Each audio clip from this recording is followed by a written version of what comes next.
How did the bass guitar take a big leap forward in heavy rock and metal music? Who was a mastermind who helped revolutionize the role of bass playing even though he left this world way too early? I'm talking about none other than Cliff Burton.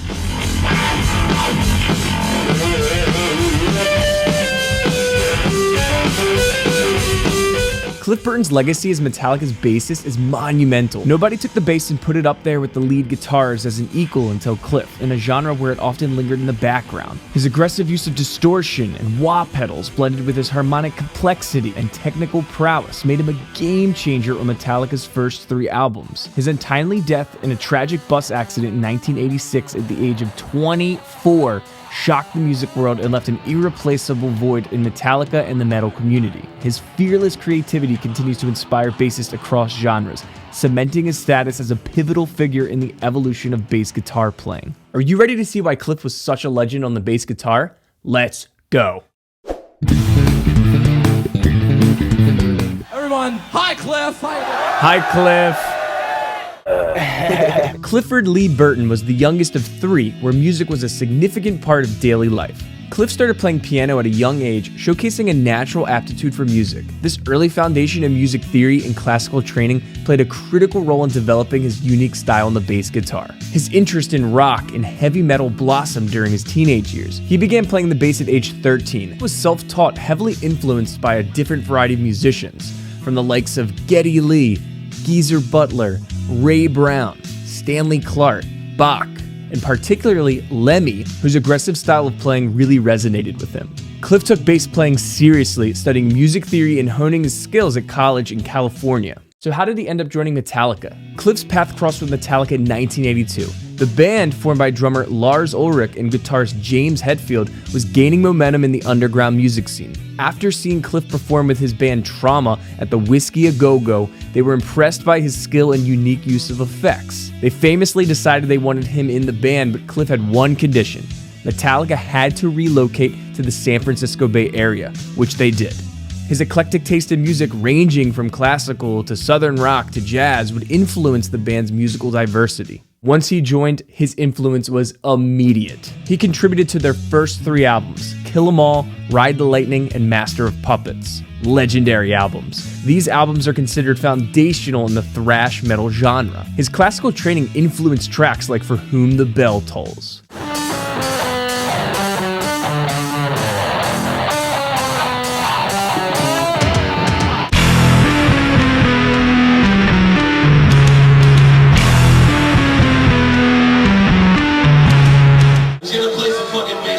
He's gonna play some bass for you. If you're digging these breakdowns, please give this video a like, subscribe if you don't already. I appreciate you. Check out some isolated Cliff.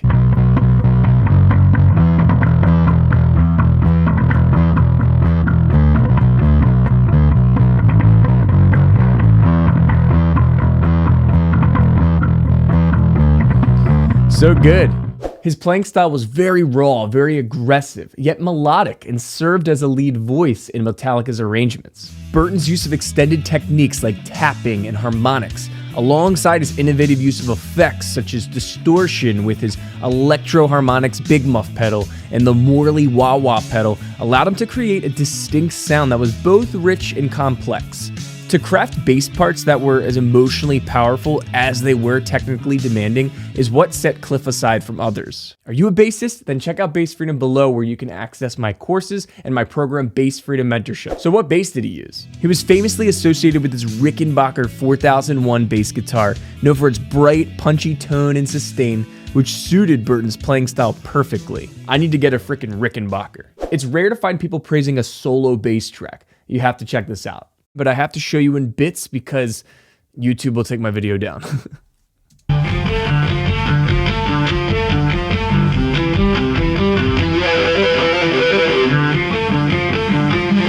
So right there's those arpeggios, there's those hammer-ons, and with that awesome wah gritty tone. That is pulling teeth. This solo.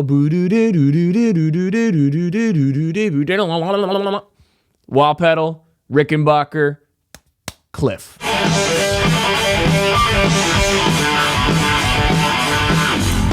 Definitely played bass like a guitarist.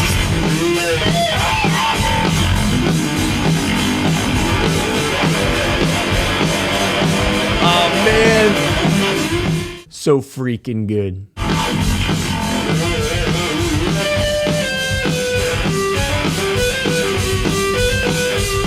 I love this effect. When you fret a note and then tap it an octave above on the same string, it gives you a cool harmonic. But with the distortion, with the wah, you get that. So, sick. A lot of people thought Cliff's parts were the guitar. Check this one out. It's a bass. So cool. There's more to this song you gotta check out.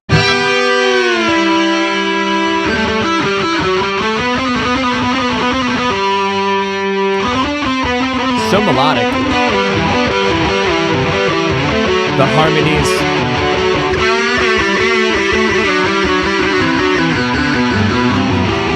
So good. Take some notes. Cliff Burton's life tragically ended in September of 1986 in a bus accident while Metallica was on tour in Sweden. The band's bus slid off the road and overturned, which led to Cliff being thrown from the window and the bus landing on top of him. The incident left the metal world and his bandmates in deep mourning, having lost not just a band member, but a close friend and a musical innovator. His legacy continues to live on through his contributions to Metallica and the world of music at large. Cliff Burton shaped a new role for bass guitar in metal music, leaving a lasting legacy that continues to inspire musicians across genres. He will be remembered forever. Thank you so much for watching this breakdown. What a player gone way too soon. If you want to see another beastly bass player, then you need to check out this guy, and I'll see you guys next time. Peace!